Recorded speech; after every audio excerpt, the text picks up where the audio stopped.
number of things to get into. So, first thing I want to talk about is my own experience with another project in dealing with academia through the advice of a professional. Next thing I want to talk about is so the first one is a personal account. Then I want to talk about a an experience that I know of with someone else that was decided to work with academia. A famous case, but it's famous for the wrong reasons. Um, and I want to explain that a little bit, baby. And the third thing I want to talk about is a very, very interesting international case dealing with the world of science and academia and scientists. So let's begin. Years ago, when I was working at between contracts at Microsoft, before I accepted the job at CoreLogic, and I was actually interviewing with a lot of places online while I was between contracts at Microsoft. I had a little extra time, and so as a little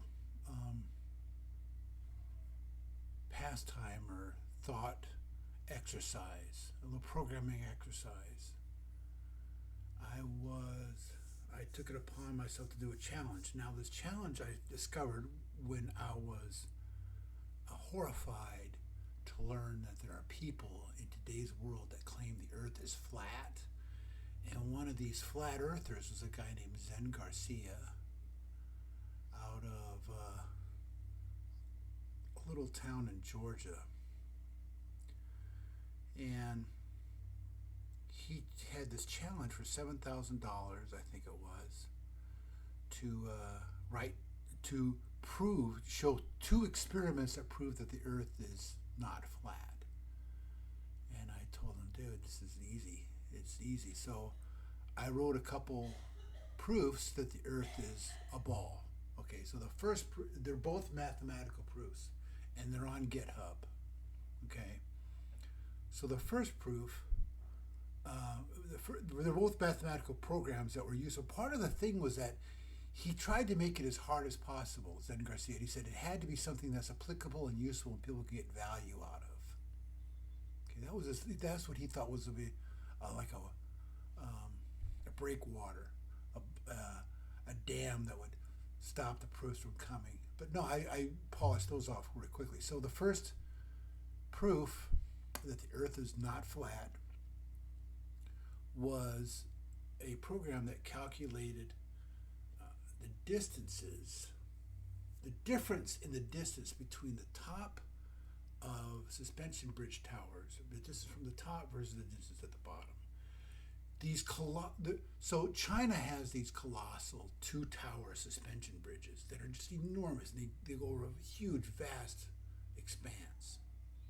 And if you look at them from a distance, you can even see that the tops are a little bit further apart than the bottom. Even though they're plumb lines straight up and down. So if you had a plumb line, they would be straight up and down. You could measure them with a plumb line, straight up and down. But the differences between the tops and the bottoms are different. They're further apart at the top because the Earth is curved, see? They would be further apart. So that was the first proof.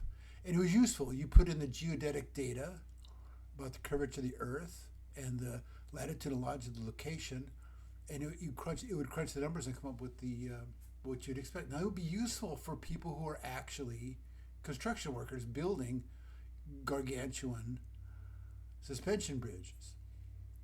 So, as a side note, there's two kinds of surveyors. There's planal surveyors that work on small scales, surveyors that build like small homes and buildings. And then there's geodetic surveyors that build airports and colossal, large, horizontal expanses of construction. Now, those are geodetic surveyors, and they have to take in the curvature of the earth whenever they do any building projects. So anyway, that's the first proof. The second proof was something that would calculate the difference in time when you see a sunset at different floors in a super high building, like this huge building in Dubai. I think the Burj Khalifa, I think it's called. So this, based on what floor in that building you're in, you would see the sun set at a different time because the Earth is a ball, is curved. So as the Earth rotates, the perspective, the rising horizon, more or less, from a perspective out in space, perhaps, would shadow out the view of the sun at different times. And again, this would be helpful for people in an Arab Muslim country that would need to know when to break fast for it during Ramadan. So anyway, those are two useful things. So I did them, and I sent them off to Zen Garcia. He just ignored it. And I was pissed because I actually did work. And I expected to get paid for that work, for that job.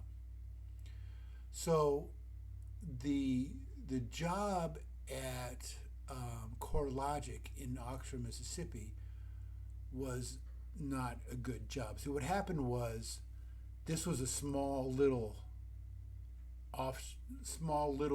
tentacle of the great conglomerate, great massive company that is CoreLogic. And this office used to be called FNC.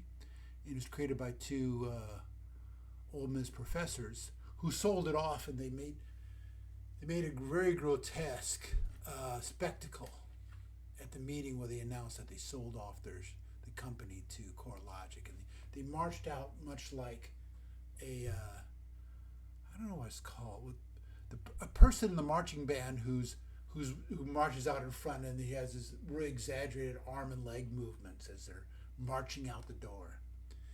Anyway, so it was sold off, and the group I was working with was cut, and my boss was no longer needed and was fired. And so as a consequence, it was a matter of time before they determined I was no longer needed. It was a bad situation. The boss I was later, after my boss got fired, the person I was appointed to work under wasn't even a manager. He didn't have any managerial skills.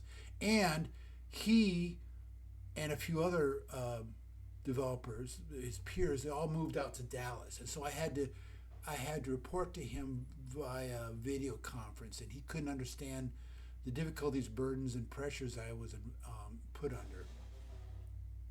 So it was a bad situation. I was no longer needed. So I had free time, and I decided to sue Zen Garcia out in Georgia. I drove out there, stayed in a hotel, set everything up. Anyway, so I talked to a lawyer, and the lawyer said, here's the deal. The lawyer said, take your software, your program that you've written, and go. There was a university right in town. I should look up the name of the city. I'll do that in a more expanded version of this essay. I'll look up the name of the town in Georgia. There's a longer story involved in me finding that town, which I won't get into. I'll try to cut to the chase a little bit. But the point is that the lawyer that I got to sue, Zen Garcia, said you got to get someone at the university to just look at this code and say, yeah, it's valid.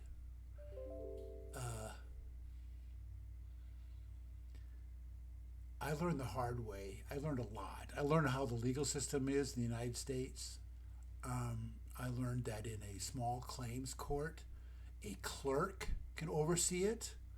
I have a horror story about the actual case, which was appealed because the clerk didn't know what she was doing.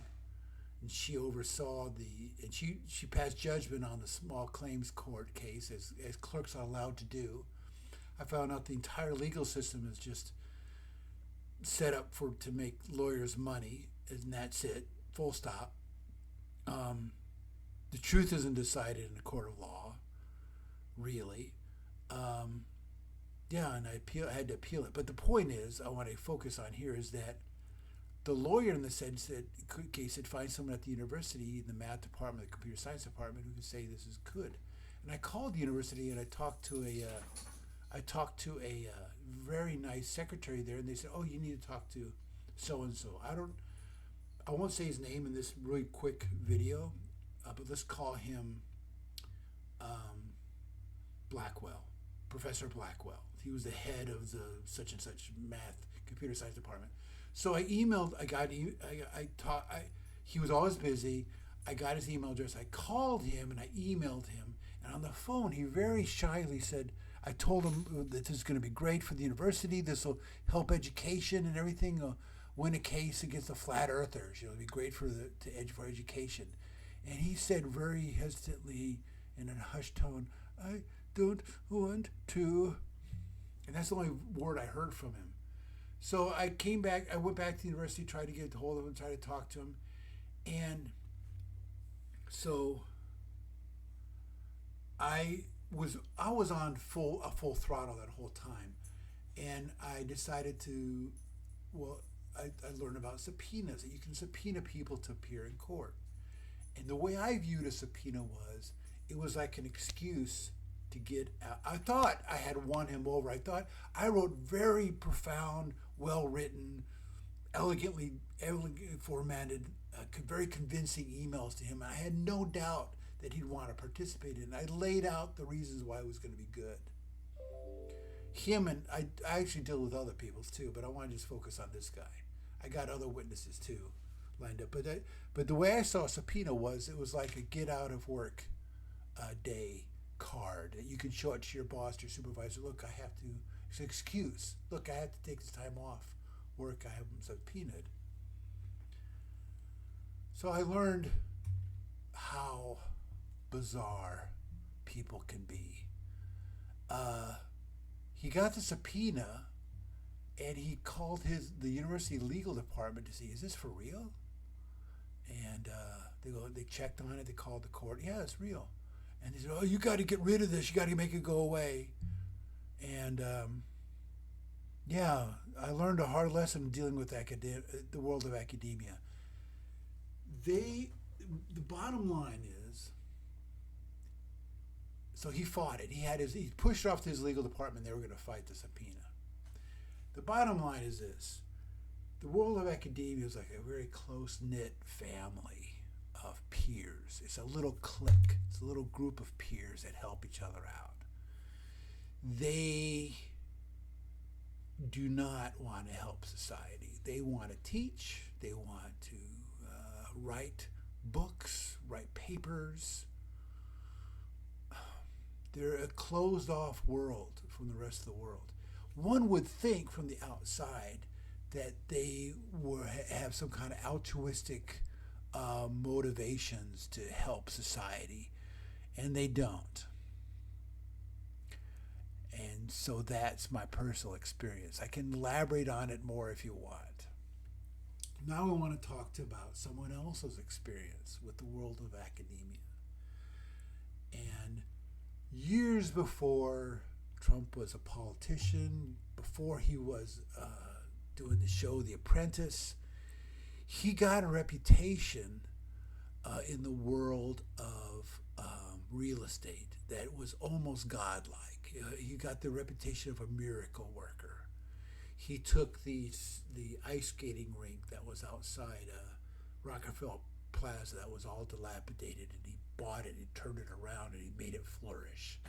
He's known for taking office buildings that were abandoned and dilapidated and acquiring them and turning them around and making them outstanding hotels and business buildings. And so he had this amazing reputation as a real estate mogul. Now, and so at one point, he ventured into the world of academia, much as I had, in a very naive way, and learned a very brutal lesson. So he and his daughter decided to create Trump University. Now, you might have heard of it because it's in the news. A lot of the Trump haters reference this as one of his colossal scams and failures. But what he did was he kind of oversold it. He used a lot of hyperbole. So he set this thing up, Trump University. He set up an education program. He sold it, saying, I want to give back now to the next generation. He sold them. So he created videos to sell it. Then he went out and tried to get professors in the world of academia and pay them well worth their time to participate, do video conferences, have special courses and everything. He was well backed. He had the funds to actually make this a success, but he didn't have the brutal truth on his side. He learned the hard way that these professors didn't want anything to do with him, and he oversold it to the students. And they bought classes, and they went to New York City, and they found out it was all a bunch of smoke and mirrors, and there weren't any professors. Trump and his daughter tried to shore it up the best they could. They had to think on their feet, try to make it work, but they couldn't make it work. They got sued, and the whole thing collapsed. So the anti-Trumpers look at this as a colossal scam. I look at this as a brutal lesson. Yeah, the world of academia, they don't like outsiders. They're a close-knit little club, little peer group. And the lawyer at this university, during my experience that I first talked about, he said they get these things all the time. They get all these requests for professors to appear and assist and do these things. They get them all the time. So now I'm thinking that Robert Smith, who works for Senator Trent Kelly, is kind of was kind of in the situation I found myself in earlier. Is that he and I are both being very naive in thinking that these professors at Ole Miss are going to help give credibility and weight to my campaign. I'm suspicious that they won't. I'm hopeful they will, but hope for the best, plan for the worst. I'm thinking that maybe they won't. I don't know what this is here. Maybe they won't help at all. And now the final thing I want to talk about is a very brutal case, really hard lesson. And it's something that is of global concern. This is a huge case. So the first one was a personal experience. Second was a well-known experience. The third is a colossal global experience that is on a scale that's too large to really grasp. And here it is. I found out about this through a French film that was redubbed into English. And I don't remember all the names of the people in academia, but it deals with a gentleman who, in the world of science, had tremendous clout. In the field of vaccinations. So he's considered like one of the pioneers and widely respected among his peers, who in the end really had his back. So what happened was he was a pioneer in the field of polio vaccines, and he created an oral vaccine for polio, and he was trying to do a test case in Brooklyn, and the Food and Drug Administration caught him and said, "No, you can't do this. You can't go to poor neighborhoods and test this new medicine. That's not right." They shut it down. And it's funny how people, when they're proven wrong, they don't change course. It's really fascinating about human beings. Anyway, he decided to. So the the way the polio vaccine worked is that they would take these macaques, these monkeys from Southeast Asia to create the polio vaccine. They use their tissue to create the polio vaccine. In the process of creating the vaccine, they would have to sacrifice these animals to create the vaccine. So he decided to cut corners and use chimpanzees and go to the Congo. Do you know where this is going? Can you see where this is going yet? I'll continue. So he got hunters and poachers to grab as many wild chimpanzees. They put them in a cage. They built this facility out in the jungle.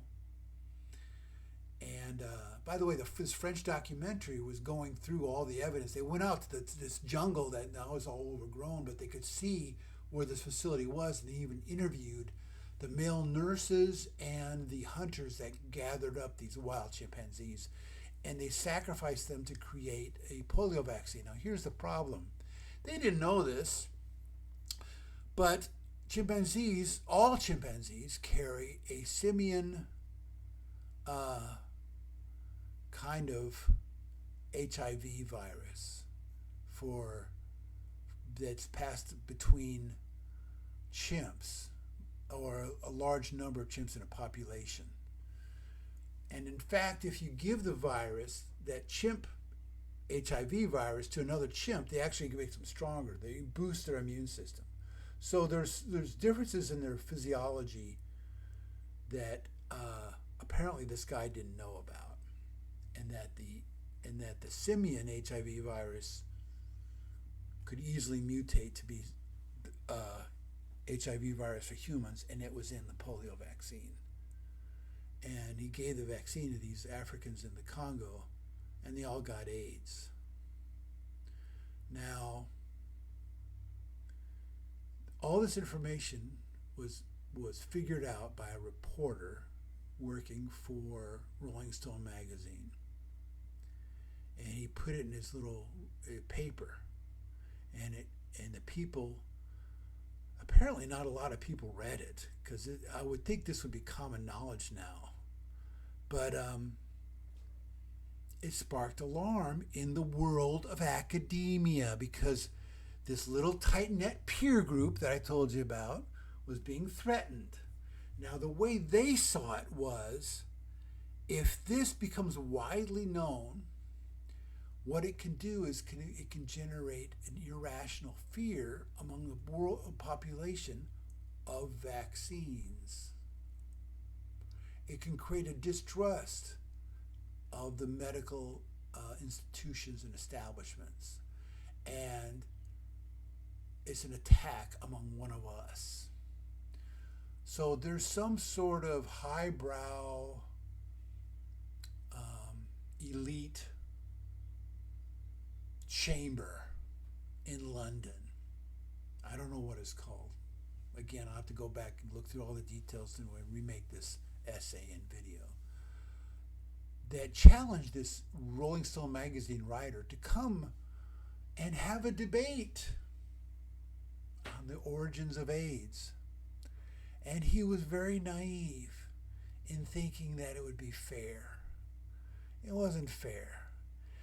They stacked the deck against him. They fabricated evidence. They got very skilled lawyers and orators to present a very convincing false narrative that there was no evidence that AIDS originated from the polio vaccine. They said something about they found these vials in the Congo, untouched refrigerated vials of the vaccine. They tested it for HIV and it didn't exist.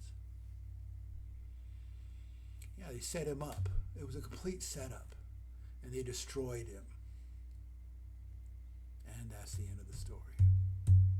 They won because they're people. And honesty, integrity, and all that other good stuff goes on the back burner, because what people mostly want to do is keep their jobs, and get well connected politically among their peer groups, and provide for themselves and their families. And as a side note, I saw a this is a side note. This is off topic a little bit, but another example of something like that, something similar to this, is the fact that I saw as I saw in a Nova special, which is shown on PBS, when they investigated the Bermuda Triangle, and they found that in every disappearance, in every case, when they went back to the original witnesses, the real people that are the source of the information, it was explainable. They said in every situation the mystery would just dissolve. There is no Bermuda Triangle. There's no sets of unexplained disappearances of aircraft and ships. There's no Bermuda Triangle. It's all a fabrication by the media. It's just a situation where news reporters found a thing that they can report on, and people working for Discovery Channel can make a special on, and that would attract viewers, create this mystery to attract viewers, and sell ads and get eyeballs to read their story. It's just another case of people doing what they need to do to survive, creating. The Bermuda Triangle is the ultimate fake news story. It's the ultimate fake news story, the most successful one. And this Nova special said that the number of aircraft, also the number of aircraft instances in that area, the Bermuda Triangle, is the same as any other comparable size area around the Earth. So it's no different than any other place on the Earth as far as Cessnas falling out of the sky or something, or small aircraft just disappearing or flying off course. It's the same number of instances everywhere else. And all the ships disappearance things and all the other things, when they went back to the original sources of the stories, the mystery dissolved. Anyway, that's it. So the point of this video is to say that there's a good chance. I sent a lot of people in this the securities department emails. I think they're pretty good emails. I've even set up a Teams meeting to do a video chat with them, and I suspect, based on my experience, there's a likelihood that we're not going to get anywhere with them, and we'll just have to push on forward. Where's my mouse? There it is.